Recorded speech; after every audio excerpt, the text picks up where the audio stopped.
जींद की बात में आपका स्वागत है। मेरा नाम राजीव कुमार है। प्रदीप गिल लगातार इनके दौरे जो हैं जारी है। मैंने पहले भी कहा था निर्दलीय कांग्रेस का गेम बिगाड़ सकते हैं, लेकिन आज प्रदीप गिल की बात करें, जहां दरियावाड़ा गांव में भयंकर प्रोग्राम हुआ, उसकी तस्वीरें आप मोबाइल स्क्रीन पर देख रहे हैं। और उससे पहले नौगामा खाप ने आज इनको समर्थन दे दिया। प्रदीप मेरे साथ हैं। चुनाव कैसा चल रहा है और खास तौर पर जो खापे अब इस चुनाव में एंट्री मार रही है और साथ के साथ जो समर्थन इनको मिल रहा है, उससे कितनी मजबूती इनको मिलेंगी और कैसे इस चुनाव को फाइट करेंगे। प्रदीप गिल हमारे साथ है।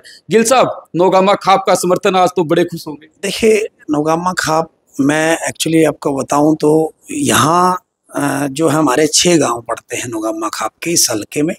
हम पीछे भी मिले थे, हमने बैठक एक बार पहले भी हुई थी। तो उसमें ये था कि भाई चुनाव टिकट किसी अगर 36 गांव में से किसी को मिलती है तो कोई चुनाव नहीं लड़ेगा, और अगर ये नहीं मिलती है, किसी ऐसे व्यक्ति को मिलती है जो फील्ड का नहीं है या कोई जिसका कोई आधार नहीं है, तो फिर हमें चुनाव के लिए आगे बढ़ना चाहिए। क्योंकि लगातार देखो, मेहनत कोई करता है और फसल काटने के टाइम पे जब उसका रिजल्ट लेना होता है तो बहुत सारे इस तरह के लोग आ जाते हैं जो इसी में अपना राजनीतिक जो है ना वो करते हैं, ताना बाना बनाते हैं और आकर के किसी न किसी जुगाड़ से टिकट ले जाते हैं।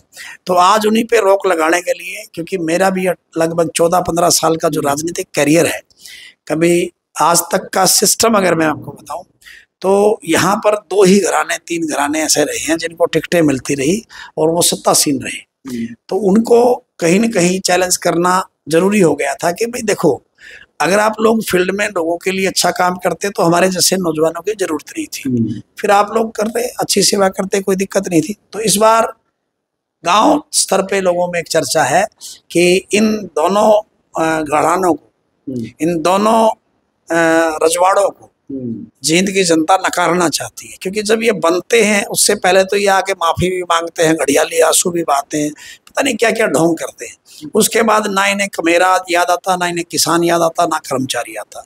सभी लोग इनसे परेशान हैं। आप चुनाव लड़ रहे हैं। आज की बात करें महावीर गुप्ता के लिए, कई नेता जो कांग्रेस के टिकट ना मिलने से नाराज थे आज उनके साथ दिखाई दिए। और सेकंड, आज हुड्डा साहब भी जींद में थे, कई वादे करके गए हैं हुड्डा साहब भी आपके साथ। आप भी कांग्रेस में रहे, हमसे बेटर आप हुड्डा साहब को जानते हैं। हुड्डा साहब के अब जींद में आने से, उनके दौरों से क्या लगता है जो नेता नाराज है उनको मनाने में कामयाब हो जाएंगे? देखिए, मैं ये मानता हूँ कि वो तो वो जाने, मुझे मेरा काम करना है। इस बार मेरी इस किसान के बेटे की, कर्मचारी के बेटे की लड़ाई सीधे तौर पर उन घरानों से है जिन्होंने जींद को घुन की तरह खा लिया, दीमक की तरह खोखला कर दिया। मेरी लड़ाई उन लोगों से है जिन्होंने लोगों की बेइज्जती की है। एक ही कुर्सी पर बैठकर जो अपने, मतलब ये कहता हूँ कि जैसे रजवाड़े होते थे और सामने आदमी खड़ा रहता था, उसे कुर्सी नहीं मिलती थी और वो उनके फैसले करते थे। इस प्रकार हमारे बुजुर्गों ने प्रताड़ित होकर के उनका साथ भी दिया, बट प्रताड़ित होते रहे। जब ये चीज़ें हमारे जैसे नौजवानों को पता लगती हैं तो बड़ा जो है ना खून खोलता है इस बात को लेकर के कि ऐसा क्या था, राजनीति की ऐसी क्या वो रही होगी जिसकी वजह से उन्होंने ये सब सहन किया।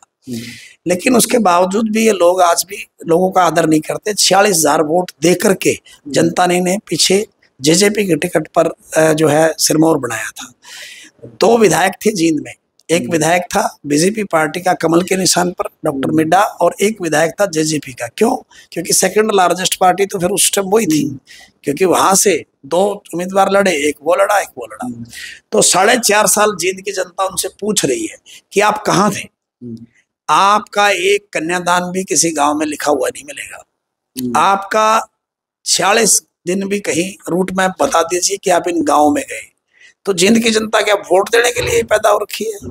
आपकी भीड़ बनने के लिए? आप जब जाएं, जब चाहें, जब अपने दरवाजे खोल दो, फिर लोग आपको मड़ाएं पहनाएं, आपको सिरमौर बनाएं, आपको जो है ना स्वागत करें, आपको वोट से ढोल भर दें आपकी। अब ऐसा नहीं होगा। तो दोनों के दोनों, उधर डॉक्टर कृष्ण मिड्डा को इनको हटाने के लिए डॉक्टर कृष्ण मिड्डा को लोग इसलिए लेकर के आए थे कि कहीं ना कहीं जींद में बदलाव होगा। आज वो भी इनके और आगे निकल गए। सोच करके देखिए। तो क्या लगता है जींद के 2 राजघरानाओं की जो लड़ाई है उसको खत्म कर देंगे अब की बार? आज वो किसान जिसको इस शहादत पे डॉक्टर मिड्डा हंसे थे, अच्छी मानसिकता की बात की थी, वो जो सरपंच जिसकी पीठ पर लाठियां लगी थी वो पूरे गांव की पीठ पर लगी थी, आंगनवाड़ी वर्कर, आशा वर्कर, किसकी बात करूं, अग्निवीर योजना, कच्ची नौकरियां, क्या क्या बताऊं इनके बारे में। लोग इनसे इतने त्रस्त हैं और जींद को तो खोखला कर दिया। एक रोड एक बार उखाड़ते हैं फिर बनाते हैं। जींद की जनता समझ गई कि क्या है, ये सब माल का खेल है। और आज जिन्होंने अपने घर भरे हैं, आज लोग उन्हें वोट नहीं देना चाहते और उन्हें नकार रहे हैं। जल्द ही जहां जहां भी आप देखोगे वहां गन्ना किसान का चुनाव चिन्ह आपको मिलेगा। लोग ये कहते नजर आएंगे कि इस बार हम आम नौजवान को मौका देंगे जो हमारी सुध लेगा। मेरा एक आखिरी सवाल, जींद में आज तकरीबन 19 पार्षदों ने कांग्रेस का दामन थामा। देखिए, मैं ये मानता हूं कि 19 पार्षदों ने दामन थामा है। पार्षद हमारे भाई हैं, सम्मानित हैं, उनका अपना एक नेटवर्क होता है और वो पार्टी को मजबूत करेंगे। क्या कैसे क्या करेंगे। जींद की जनता, दो मुद्दे हैं, एक है एमसी का, एक है विधायक का। दोनों मुद्दे अलग अलग हैं, उन पे अपने अपने विचार लोगों के अलग हैं। क्या लगता है फिर उनके 19 पार्षदों के जाने से कांग्रेस को कोई फायदा नहीं होगा? मैं ये नहीं कह रहा, परिवार बढ़ रहा है कांग्रेस का, अच्छी बात है, मैं बेस्ट विशेष करता हूँ उनको। अब वो कितना मदद करेंगे महावीर गुप्ता जी को, तो समय की बात है। बिल्कुल, कितनी मदद करेंगे ये समय की बात है। प्रदीप गिल ने आज ये भी स्पष्ट कर दिया कि इनको जो समर्थन मिल रहा है, जो प्यार मिल रहा है, उनसे कहीं ना कहीं जींद में समीकरण भी बदलेंगे। और पहले भी ये कह चुके हैं कि जींद में नहीं पूरे हरियाणा में अब की बार निर्दलीय सरकार बनाने में कामयाब होंगे। जींद की बात के लिए राजीव कुमार की रिपोर्ट। कमेंट जरूर करें।